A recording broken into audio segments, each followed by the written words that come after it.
Bienvenue sur cette conférence, une des nombreuses conférences sur ce festival Livre en Marche, la 23e édition. Je suis Céline Puffardichvili, je co-dirige une agence de relations presse et de relations publiques spécialisée dans les transitions, mais c'est pas pour ça qu'on m'invite. On m'invite parce qu'il y a quelques années, j'étais panéliste parce que j'ai co-rédigé un livre et depuis, j'ai la grande chance de me faire inviter régulièrement pour animer des conférences. Donc ça me donne l'occasion de lire des livres fantastiques, de rencontrer des autrices. Cette fois-ci, je suis très contente de vous rencontrer, Sophie, parce que votre livre a bien occupé mon été. On va en parler largement, puisque Sophie est toute seule pour présenter son livre. Et c'est génial, parce qu'il faut au moins 1 heure pour parler de ce sujet qui nous concerne tous. Là, je pense qu'on peut le dire, c'est le vieillissement. Donc voilà, j'adore ce festival parce qu'on me fait des surprises. L'année dernière, j'ai animé une conférence sur la jeunesse et cette année, ils m'ont dit « Tiens, et qu'est-ce que tu penses d'eux ?» J'ai dit « Bah ouais, ok, super ». Je vais vous lire l'intitulé du thème parce que c'est pas moi qui l'ai écrit, il nous a été imposé, mais je trouve que c'est intéressant de travailler avec une matière imposée. C'est beau de vieillir, mais encore faut-il que la société l'accepte. À l'heure où la performance et le jeunisme prennent le pas sur le durable et l'expérience, peut-on encore vieillir tranquillement ? Un débat de société, pas seulement réservé aux boomers. Alors, ce titre, le titre, c'était « Vieillir, : la rage de vivre ». La rage de vivre. Moi, je réfléchis, parce que je me dis, je vais animer un truc, tout ça, il faut réfléchir. Ça m'a rappelé la fureur de vivre avec James Dean. James Dean, hymne à la jeunesse. Le mec, quand même, il est mort avant la vieillesse, quand même. Il est mort avant les rides, les maladies, comme par hasard, il est mort avant la calvitie. Mais la rage, pour rappel, c'est une maladie. Elle infecte le système nerveux, elle perturbe les neurones, notamment ceux qui régulent les fonctions autonomes. Non mais je lis parce que ça, je suis pas médecin, moi j'ai dû... voilà. Comme l'activité cardiaque, la respiration, la rage c'est contagieux et la rage, on en meurt. Sympa la métaphore. Y a-t-il des jeunes dans la salle ? Ouais ! Génial. Non, c'est vachement chouette parce que ce qui va suivre, le sujet c'est la vieillesse, mais ça vous concerne. Voilà. En fait, ça concerne tout le monde, c'est crucial, sauf bien sûr ceux qui mourront avant de vieillir. Hein, donc on a dit James Dean, Amy Winehouse, Marilyn, il y en a plein. Donc voilà. Donc ensuite c'est crucial parce que ce sujet fait peur. Et ce sujet fait peur, faut l'aborder frontalement. Je pense. Hein, moi j'y suis. On n'a plus le choix. Voilà. Il y a un rejet qu'on observe dans la société. Il y a du déni. Et c'est marrant parce que de tous côtés, on voudrait finalement quelque part invisibiliser les vieux. On va vraiment en parler, Sophie, de ce sujet-là. En mode dépense tes sous et tais-toi. C'est un peu ça. Les jeunes, Salomé Saké, sois jeune et tais-toi, mais les vieux, c'est dépense tes sous et tais-toi. Mais de facto, les personnes plus âgées sont sur le devant de la scène. C'est un peu comme dans un film sur les morts vivants, vous voyez. Ils sont là, ils avancent hyper doucement, mais ils sont là à la caisse devant vous, ils sont là. On peut pas les effacer en fait, les vieux. Hein. Inévitable, faut faire avec. J'ai des tas de notes en fait. Non, mais je vise personne. Hein. Et c'est crucial aussi parce qu'il y a friction sur ce sujet. Je suis contente qu'on soit nombreux. Les frictions, hier, c'était le Covid. On a quand même bien expliqué aux générations d'avant, quelque part, qu'on sacrifiait les générations d'après pour elles. On a dit qu'on sacrifiait l'économie pour elles. Enfin, je trouve ça vraiment lourd quand même. Puis on a eu la convention citoyenne suivie du débat sur la fin de vie. C'était pas léger non plus, on peut pas dire. Touchy, hein, de la vraie dynamite, la matière vieux quand même, quand on pense. C'est crucial aussi parce que c'est un sujet d'actualité. Ça ne vous aura pas échappé, la réforme des retraites, ça a fait un peu de bruit. C'est compliqué de ce côté parce que certains certains sont assez jeunes pour bosser, mais en fait trop vieux pour les boîtes. C'est bizarre quand même. Allez essayer de vous reconvertir quand vous avez 50 ans, quand vous avez bien compris ce que le métier faisait de vous, que vous avez bien envie de sens aussi, comme les jeunes. C'est plus dur, bizarrement. Donc 55-67 ans, c'est un peu cette parenthèse enchantée qu'on vous vend. En fait, c'est le tunnel de l'enfer, quand même. Je parle pas des hanches et tout, je parle... On aimerait qu'on disparaisse des radars à cet âge-là, c'est quand même... Bon, j'en passe à des meilleurs. Il y a aussi, mais je vais quand même, avant d'en passer, la précarité qui augmente avec l'âge, sauf dans une certaine catégorie socio-professionnelle. Mais sinon, globalement, on perd en moyens, on perd en autonomie, on perd... Et puis, il y a la triple lame quand même, finance, santé, climat. Hein, allez vieillir quand il fait 40 degrés et que vous êtes pauvre. Franchement, c'est vieillir, c'est chaud. Voilà, petit jeu de mots, merci. Et puis, il n'y a pas de repos. Attention, jeu de mots qui arrive. Il n'y a pas de repos parce que les espaces qui sont censés accueillir les personnes en perte d'autonomie sont aussi en perte d'autonomie.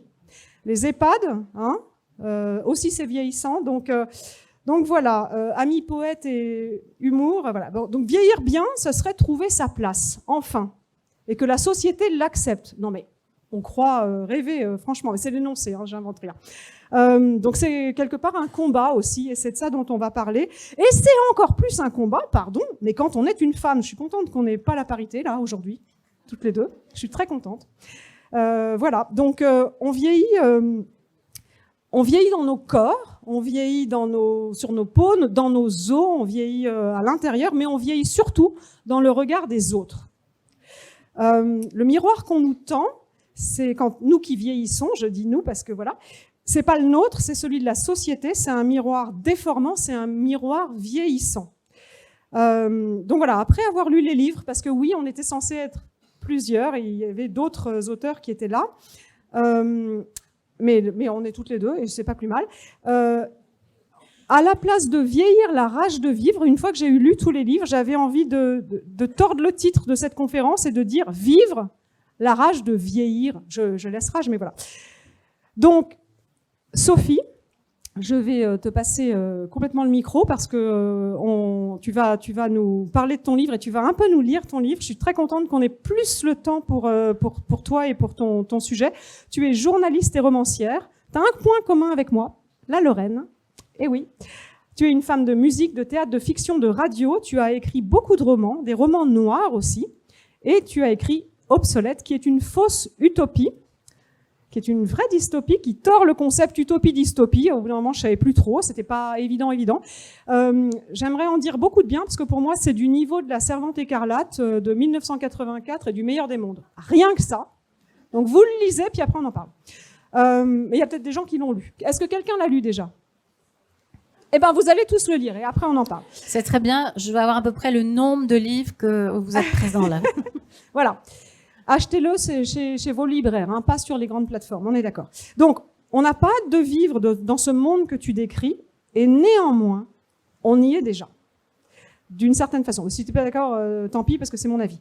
Donc, moi, j'ai beaucoup appris en lisant ton ouvrage, parce que c'est extrêmement informé. T'es journaliste, et ça se sent. J'ai ri aussi, et ça fait écho à plein de choses, à plein de vécus, à plein de souvenirs, à plein d'émotions. Donc, j'aimerais, pour qu'on démarre, que tu nous lises. Je pense que c'est la seule fois sur ce festival où on prend le temps de lire un extrait. Donc, Sophie, c'est à toi. Et après, il y a plein de questions. Donc, ce roman, le sujet, c'est l'obsolescence programmée de la femme de plus de 50 ans, en 2224. Pourquoi dans 2 siècles ? Parce que les dystopies, en général, se situent toujours trop près, comme 1984. Et quand le roman est formidable, il est visionnaire, mais... évidemment, en 1984, il ne se passe pas du tout ce qu'il y a dans le roman. En revanche, ça se passe aujourd'hui, puisque ce qu'il décrit, c'est plus ou moins ce que fait Poutine en ce moment. Voilà un peu plus d'un siècle, dans l'optique de compenser le manque de mâles reproducteurs, le recours à la polygamie s'était imposé. Les femmes, soumises à tout un panel de dégradation et de déchéance depuis la nuit des temps, prirent le pli sans broncher. Tout devait se dérouler sans histoire. Personne n'avait anticipé les conflits qui en résulteraient. Compétition entre épouses, dérive comportementale du mari, domination, autoritarisme, laisser-aller, soumission. Et graves séquelles psychologiques chez l'enfant, à l'origine de pathologies psychotiques et de conduite à risque. Les gouvernances territoriales s'étaient longuement concertées. L'idée leur était alors venue de ventiler les femmes en surplus d'une autre manière. Un homme fonderait 2 familles, mais successivement. Il partagerait avec sa première épouse entre 20 et 30 ans de sa vie, et lorsque celle-ci ne serait plus en capacité de procréer, on lui en fournirait une autre. En cas de décès prématuré de sa deuxième compagne, un veuf en bonne santé et dont les données du spermogramme indiquaient un taux suffisant de spermatozoïdes alertes au moment de l'éjaculation était encouragé à former une troisième famille.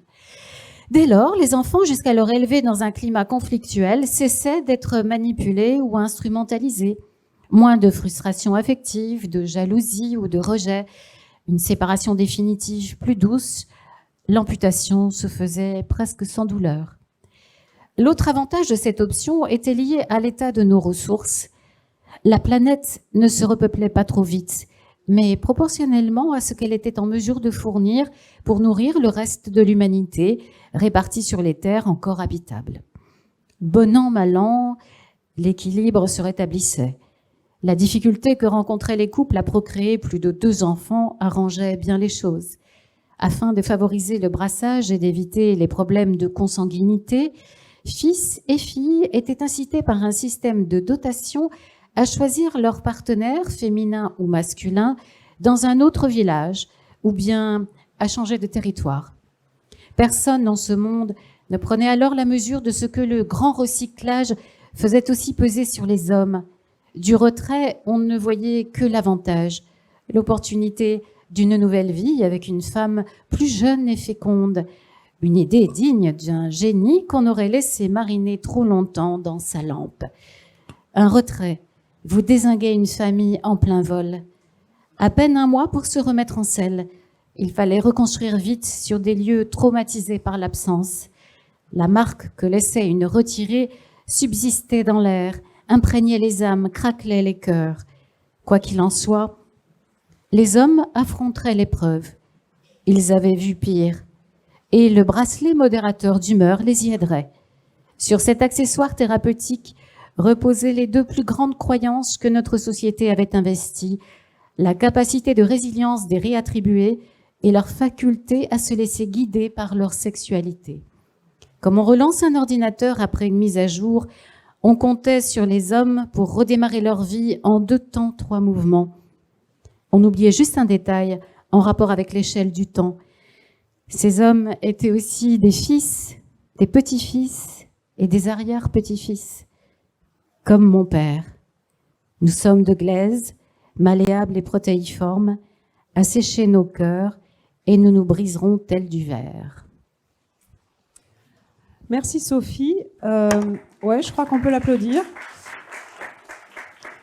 Donc ça, c'est une partie du livre qui contextualise et qui aide à comprendre dans quel monde vivent les personnages, parce qu'il y a des personnages incroyables et extrêmement travaillés, enfin des personnages qui vous habitent. Enfin, c'est quand même intéressant que les personnages vous habitent même après le livre.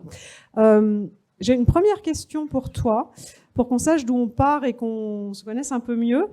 Quelle est ta définition de vieillir et quel est le lien avec... après tous les livres que tu as écrits, pourquoi est-ce que justement tu as écrit ce livre qui s'appelle Obsolète ? Alors, Obsolète est venu d'une déclaration de Yann Moix en 2019 qui a déclaré qu'à ses yeux, les femmes de plus de 50 ans étaient trop vieilles, que pour lui, une femme de plus de 50 ans était invisible et que leur corps, le corps des femmes de plus de 50 ans, n'était pas extraordinaire du tout, quoi. Voilà, fallait l'admettre. À l'époque où il déclare ça, j'ai 53 ans et c'est comme une décharge électrique. Je ne comprends pas ce qu'il dit. Je ne comprends pas ce qu'il dit. Donc je me tourne vers mon mari et je lui dis mais est-ce que tu es d'accord avec ça ? Est-ce que effectivement je suis obsolète ? Et mon mari me regarde en souriant et éclate de rire. Alors mon mari est peut-être pas objectif parce qu'il est antiquaire de jouer ancien. Donc je me dis plus je vieillis et plus je me patine et plus il m'aime. Mais voilà. Mais quand même, je me suis dit imaginons aller au bout du fantasme de Yann Moix et des hommes qui pensent comme lui, parce qu'il n'est pas le seul. Imaginons qu'on retire toutes les femmes de plus de 50 ans de la société. Que les femmes de plus de 50 ans lèvent la main. Eh ben, il resterait plus beaucoup de monde pour lire des livres, hein, quand même. Donc, vous voyez, c'est quand même fou qu'un auteur ait écrit ça, parce qu'il se suicide, littéralement, quoi. Parce que 80% des lecteurs sont des femmes de plus de 50 ans. Bref. En tout cas, je trouvais intéressant cette idée. Et justement, c'est en creusant cette idée, en imaginant une société dans laquelle on va retirer les femmes de plus de 50 ans, que je vais pouvoir démontrer tout l'intérêt qu'il y a à être une femme de plus de 50 ans. Et tout ce qu'on dégage, toutes nos richesses, tout ce qu'on a en nous, toute notre force, et également tout ce qui est en rapport avec notre vie de femme. Parce qu'après 50 ans, on ne devient pas automatiquement Mamie Nova. Hein, voilà. Ou alors on garde que Nova dans Mamie Nova. Mais tout ça pour dire qu'il y a des femmes de plus de 50 ans et puis il y a moi. Bon, bref. Pour reprendre le contexte de tes ouvrages, peut-être, est-ce qu'il y a un fil conducteur? Et je reviendrai sur ta définition de la vieillesse, parce que tu ne l'as pas donnée, mais je voudrais quand même que tu la donnes. Mais tu travailles beaucoup autour de tes sujets. Tu as ouvert un blog sur lequel tu continues quelque part les discussions que tu inities. D'ailleurs, c'est assez... je vous invite à aller regarder le blog, parce que... Ou peut-être pas tout de suite, peut-être qu'il faut d'abord lire et ensuite regarder le blog, parce que Sophie a imaginé les visages des protagonistes de l'histoire. Donc moi, j'ai trouvé que c'était intéressant de le regarder après. Mais bon, voilà. Mais il y a un post intéressant sur ton blog dans lequel tu interroges le genre anticipation et la place des femmes dans l'anticipation. Ça, c'est un roman d'anticipation, quelque part. Et est-ce que c'est quelque chose qui poursuit ton œuvre, le fait d'anticiper ce que vont être les femmes? En fait, je n'ai pas vraiment conscience d'écrire une œuvre. Je ne réfléchis pas en ces termes-là. Je réfléchis en fonction de ce qui me touche intimement et ce qui, à un moment donné dans ma vie, va appeler l'envie d'écrire sur ce sujet. Par exemple, pour L'Enfant au caillou, c'est en écoutant à France Info un compte-rendu d'audience au sujet d'une grand-mère qui est associée à une affaire criminelle mettant en cause de très jeunes enfants, que je veux soudain travailler sur ce sujet. Et parce que ça résonne aussi avec l'histoire de ma propre famille, et notamment de ma mère, qui était éducatrice spécialisée et qui s'occupait d'enfants en grande difficulté. Donc c'est aussi un roman qui rend hommage à ma mère quelque part. Et puis sur 5 cartes brûlées, qui est un roman que j'écris beaucoup plus tard, c'est un ami avocat qui me raconte un fait divers qui s'est passé à Nancy, en Lorraine, dans une chambre d'hôtel, un huis clos, une tentative d'assassinat d'une grande violence, 50 coups de couteau plongés dans un corps. Et tout de suite, je m'interroge, mais comment un être humain est-il capable de faire ça? Qu'est-ce qui pousse quelqu'un à une telle rage? Donc, je vais travailler sur ce sujet et parce que je veux comprendre. Comme dans l'affaire Philippine, je veux comprendre pourquoi un type qui a commis un viol, qui a failli tuer sa première victime, se retrouve en prison, n'a aucun accompagnement psychologique, n'est absolument pas accompagné. Il sort de prison, il a toujours pas vu un psy. Comment est-ce qu'on laisse une bombe à retardement comme ça sortir? On a un gros problème en France avec la santé mentale.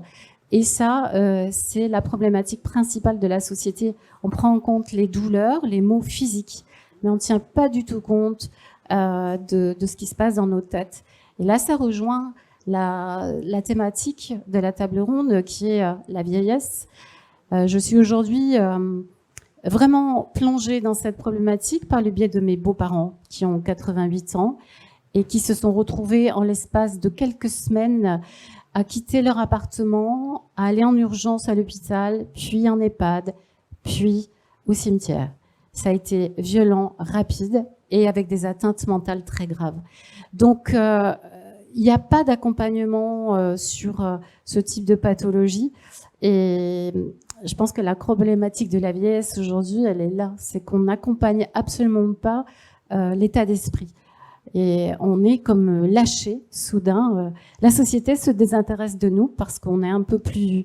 Parce qu'on a passé la date d'obsolescence, quoi. Oui, mais alors pourquoi? Parce que, attention, parce qu'on n'a jamais travaillé ensemble, donc je réalise que Sophie ne répond pas aux questions. Moi, je suis un peu obstinée, je reviens sur mes questions. Mais alors, pourquoi est-ce que tu as inscrit ce sujet dans une fiction, dans une anticipation, alors que le sujet, il est là? Et là, tu viens bien de rappeler que tes deux ouvrages étaient des ouvrages inspirés intimement de faits sociétaux. Là, c'est du fait sociétal, et tu le mets dans 200 ans. Ben oui, mais parce que je pouvais pas imaginer aujourd'hui qu'on allait retirer les femmes de plus de 50 ans de leur foyer. Regarde Yann Wars. Ben non, mais concrètement, je veux dire, c'est un sujet hyper sérieux. Ça ne pouvait être fait que dans le cadre d'une dystopie, de mon point de vue, pour traiter sérieusement les choses. Et puis la dystopie me fascine depuis l'enfance. J'adore la science-fiction. J'ai vu tous ces films, Soleil Vert, Blade Runner. J'ai lu tous ces ouvrages, Ravage. Et systématiquement, les femmes dans les dystopies sont représentées comme soit des jeunes filles innocentes qui vont, comme dans La machine à remonter le temps, dont le héros qui a plus de 50 ans va tomber amoureux. Ce sont toujours des jeunes filles effrayées qui ont besoin de bras costauds pour les protéger. Ce sont des femmes, des esclaves sexuels, ou ce sont des femmes, des mères qui vont se sacrifier pour leurs enfants systématiquement. Hein. On vit pas longtemps hein, après 50 ans dans les dystopies. En fait, ce sont des visions extrêmement masculines. On a aussi des femmes qui écrivent dans des dystopies, comme Margaret Atwood, justement pour dénoncer les violences faites aux femmes, ce qui est le cas de La Servante écarlate. Mais Obsolète est l'opposé de La Servante écarlate. Je n'en peux plus de ces romans dans lesquels les femmes sont systématiquement violentées et dans lesquels aussi, entre elles se tuent, ou elles sont en compétition, elles s'arrachent les cheveux, les yeux, enfin, ce n'est plus possible. Aujourd'hui, je ne peux plus supporter ça, je ne sais pas pour vous, mais avec ce qui se passe dans le monde, avec ce conflit israélo-palestinien qui maintenant s'étend jusqu'au Liban, comment peut-on aujourd'hui encore en être à se crêper le chignon? Je pense qu'il y a un moment, il faut vraiment qu'on arrête avec la violence et des combats, de la guerre, de la religion. Qui sont les premières victimes? Ce sont les femmes. Non, c'est vrai, et on était censé avoir sur cette table ronde Fiona Schmidt qui a écrit un essai où elle invite à une très forte sororité parce qu'elle, son essai, que j'ai lu aussi, et qui est en vente, et vous pouvez évidemment l'acheter, je le recommande chaudement, c'est une invitation à réaliser que, quel que soit son âge, on devrait opérer un phénomène de sororité entre femmes, notamment parce qu'on est les plus fragiles sociétalement. Est-ce qu'il y a un effet de genre dans le sujet du vieillissement? Au départ, on était censé être un homme parmi nous, un médecin qui, lui, parlait de soigner la vieillesse. J'avoue qu'il y a des fois, en lisant le livre, je me dis, mais à quel point c'est juste un truc à soigner ou est-ce que c'est un truc avec lequel vivre? Enfin, donc, il y avait débat. Mais là, il n'y a pas débat. Est-ce qu'il y a un genre? Parce que, quelque part, on a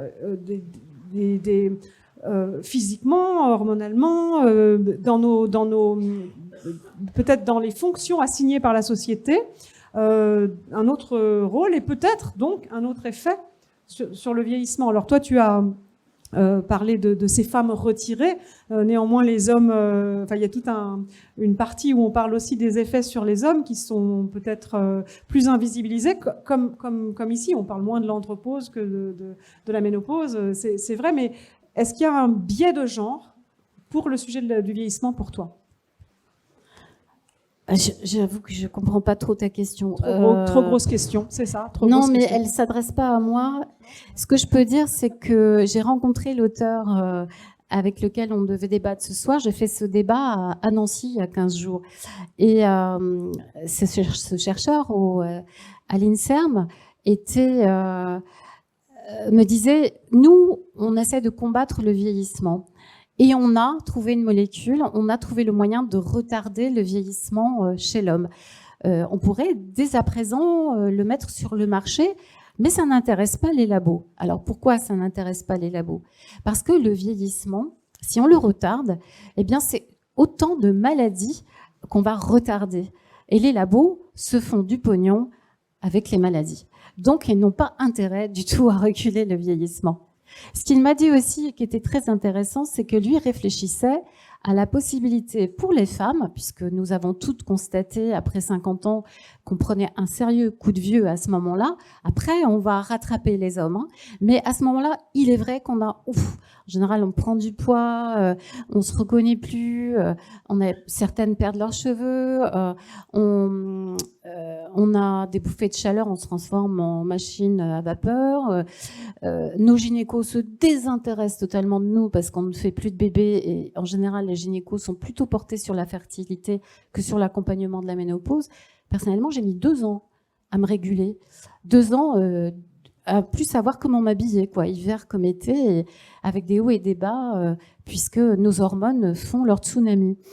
Et c'est un endocrinologue qui a rééquilibré en fait mon système hormonal. J'avais tout simplement une thyroïde qui était partie en vrille, voilà, comme beaucoup de femmes qui ont, comme moi, eu une pilule surdosée pendant des années, la pilule Diane notamment, qui est très dangereuse pour notre santé. Et je sais que je fais partie des femmes qui ont un risque accru d'AVC à cause de cette belle saloperie qu'on nous a fait prendre.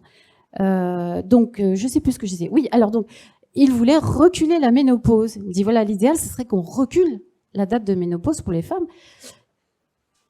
Et là, je la regarde, je dis, mais est-ce que vous pensez qu'on a envie de continuer tous les mois de saigner, d'avoir mal au ventre, d'être emmerdé avec des serviettes hygiéniques ou que sais-je, avec des maux de tête, avec tout ce qui va, tout ce qu'on vit à ce moment-là, ce corps-là, on n'en veut plus. Je dis, moi, personnellement, ça m'intéresse pas. En revanche, si vous pouvez travailler sur les effets secondaires de la ménopause, alors là, je suis d'accord. Parce qu'il y a un moment où on en a marre d'être un ventre fait pour faire des bébés. On a surtout envie, comme vous, messieurs, d'être un ventre à plaisir.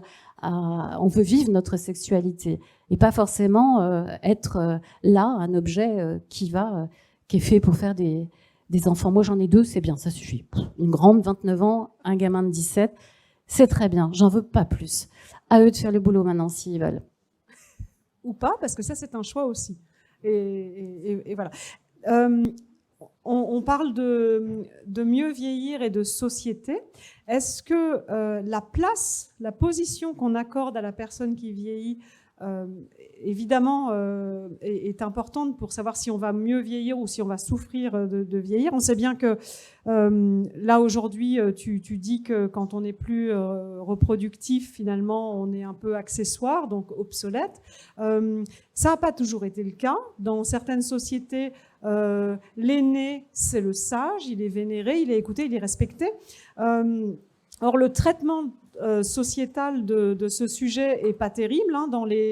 Au cinéma, les actrices disent souvent qu'il y a très peu de rôles pour les femmes plus âgées. C'est vraiment pas sexy, voilà, comme dirait Yann.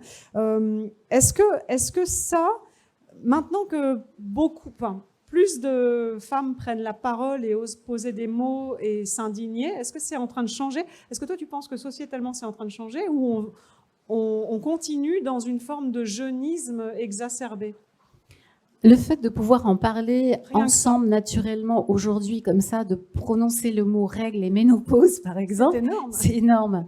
Ça n'a jamais été fait, je n'ai jamais connu ça de toute ma vie. Donc, je trouve ça épatant. Rien que ça, c'est un énorme changement. Ce qui est important pour moi dans mon discours, c'est que vous compreniez bien, et d'ailleurs c'est le propos du roman, c'est que je ne cherche pas à faire des femmes des surfemmes. Je ne cherche pas à faire en sorte que les femmes puissent dominer quelque chose.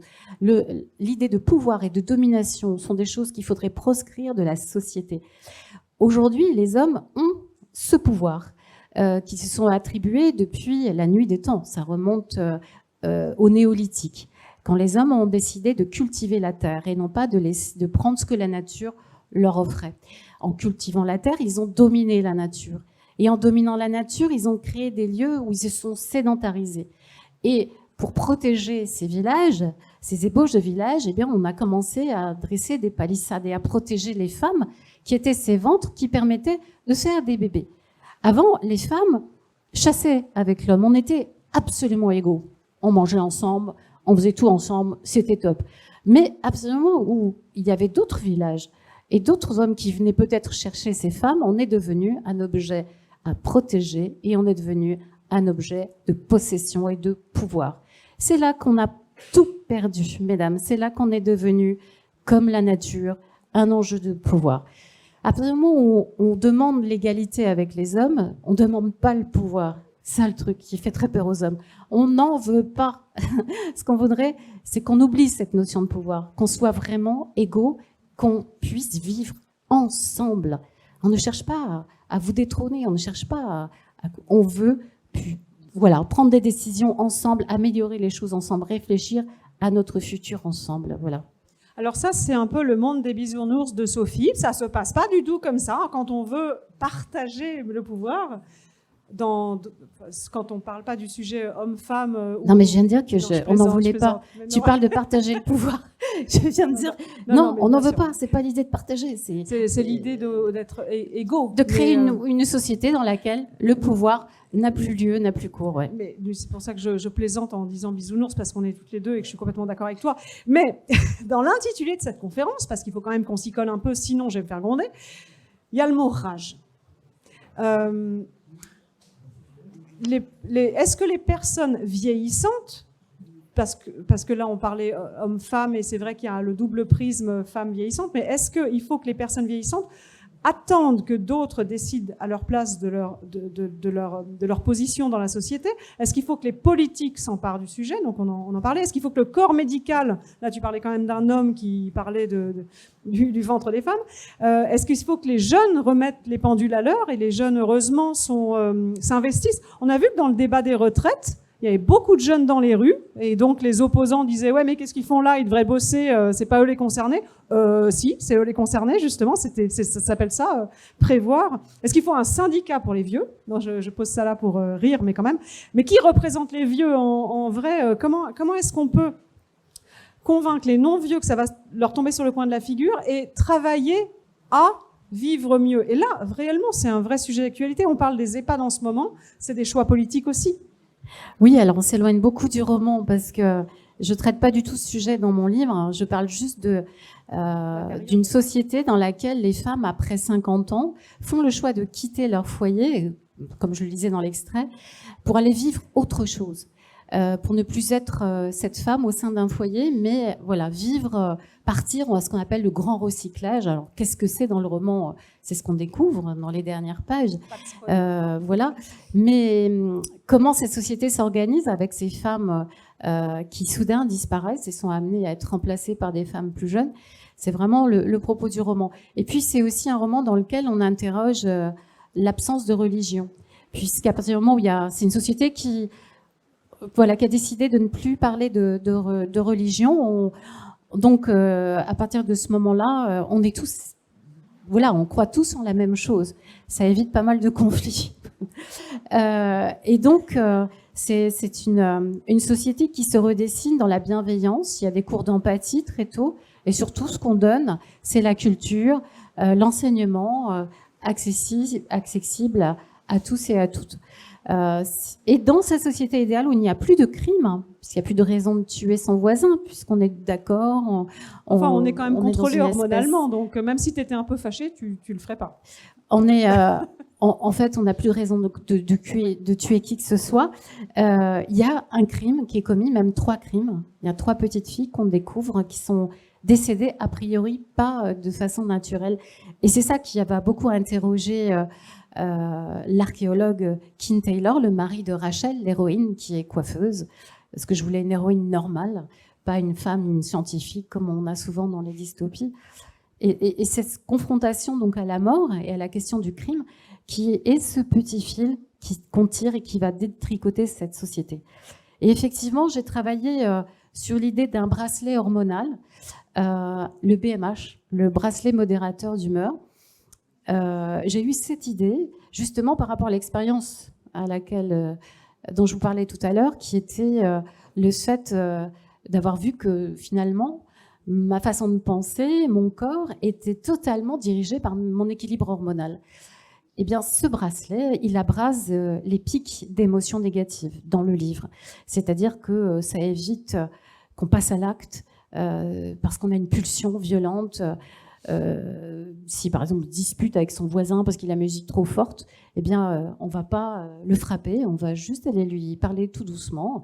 Si on a un bébé qu'on ne supporte plus, dont les cris nous insupportent, on ne va pas le secouer. On ne va pas non plus tuer sa femme ou son mari. On est empêché de faire du mal à soi ou à quelqu'un d'autre. Voilà. On peut passer aux questions et on peut aussi avoir parce que je crois que tu avais prévu deux extraits. Par rapport à l'auteur, c'était très intéressant. Donc, au chercheur, la rencontre que j'ai faite avec lui à Nancy était très intéressante par rapport à la place de la femme de plus de 50 ans. Pour lui, dans la nature, la ménopause existe chez les animaux.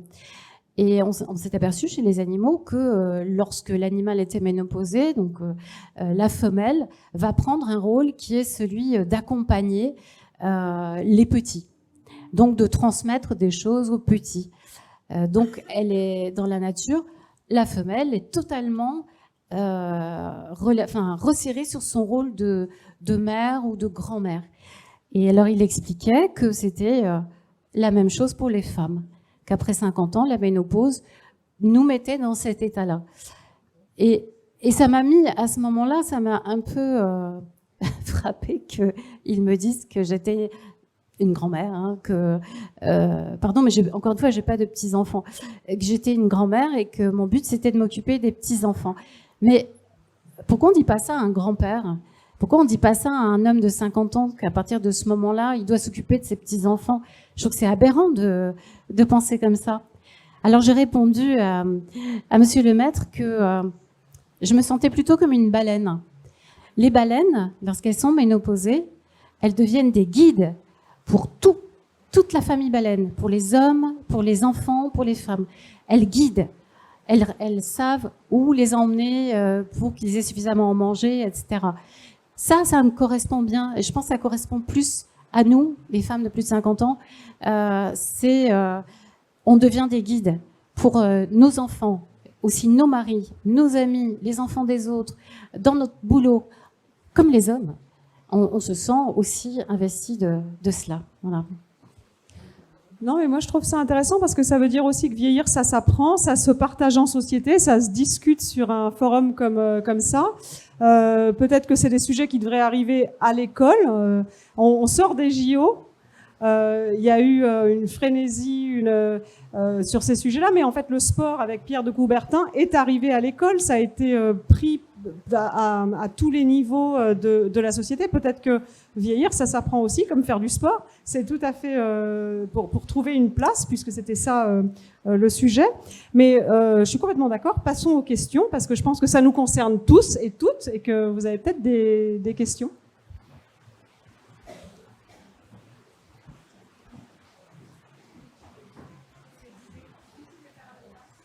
Merci.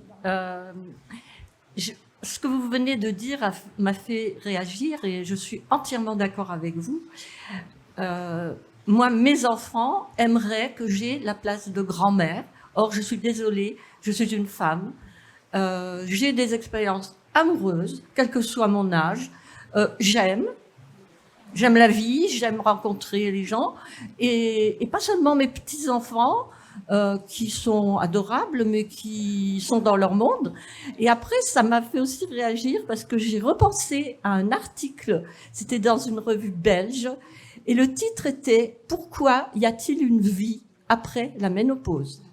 Et c'était traité d'une façon humoristique, tellement que j'ai découpé, vous savez, l'article, je ne sais plus où il est maintenant, mais j'ai trouvé ça génial.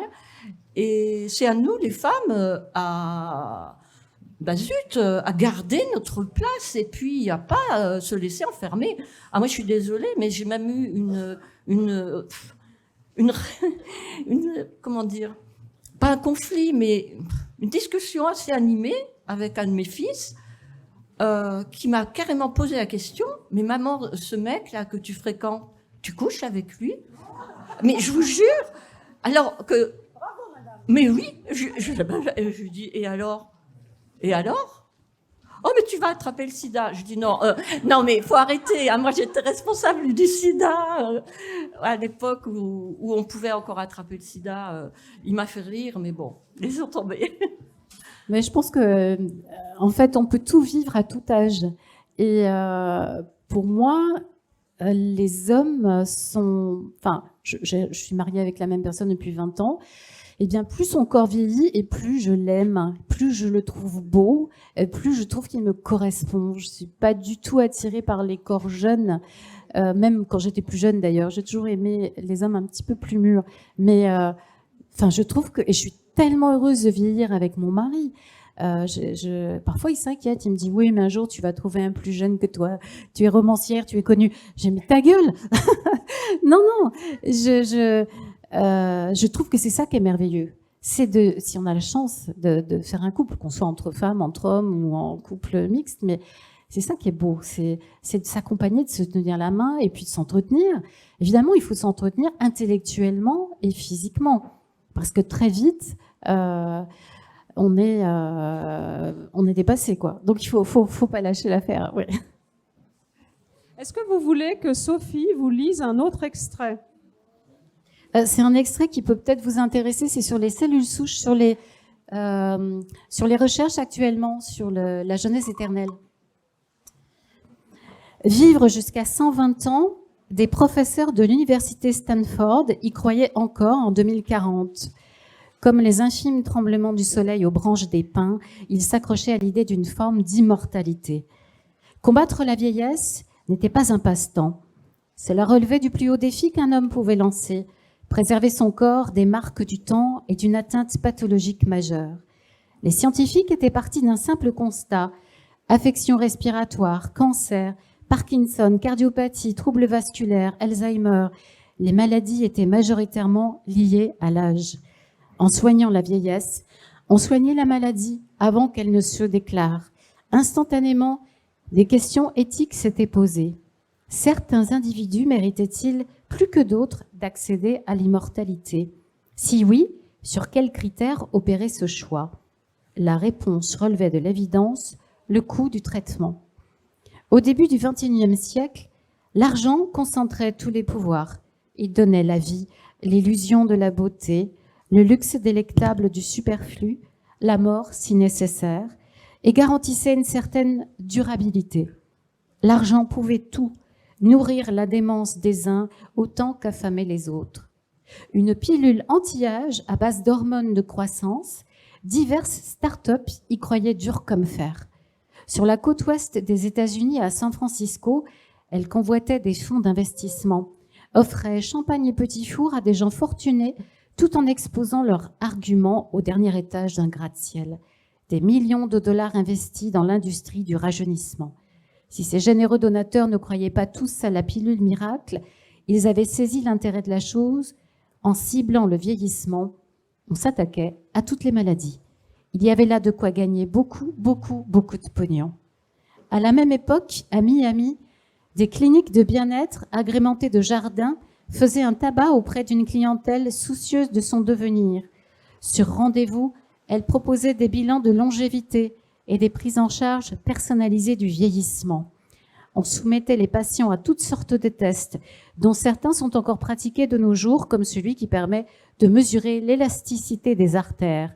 Les maladies cardiovasculaires étaient alors les plus répandues, même si leur cause avait assez peu de rapport avec celles qui affecteraient bientôt les fonctions cardiaques de centaines de milliers d'individus engendrés par les additifs et les microplastiques accumulés dans les tissus musculaires.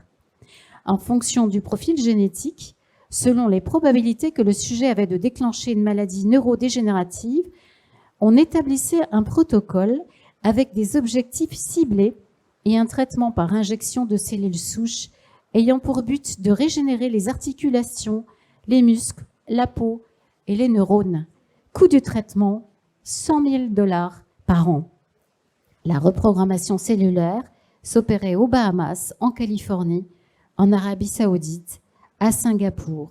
Partout où était l'argent, on fabriquait des centenaires.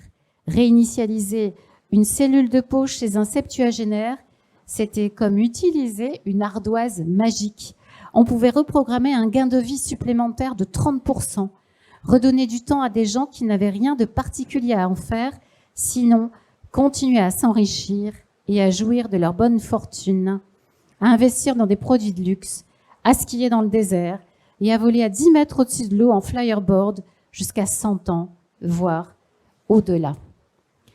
Donc c'est un roman qui se passe en 2224 et donc là ce que je vous décris dans le livre, c'est ce qui se passe aujourd'hui. Ça c'est ce qui se met en place aujourd'hui en Arabie Saoudite et aux États-Unis. Il y a des gens qui sont en train de se programmer des rajeunissements à grands coûts de $100 000. Voilà. Ça, je pense que ça aurait été intéressant d'avoir cette discussion effectivement avec Jean-Marc Lemaître, mais ce n'est pas le cas. Donc en tout cas, Sophie, moi je dis que nous avons relevé le défi de faire un débat qui n'en est pas un, parce qu'effectivement, je pense qu'on a eu à cœur de rendre hommage et faire honneur à l'autrice qui est venue. Un grand merci. En tout cas, j'espère que ça vous aura intéressé et merci. Merci beaucoup.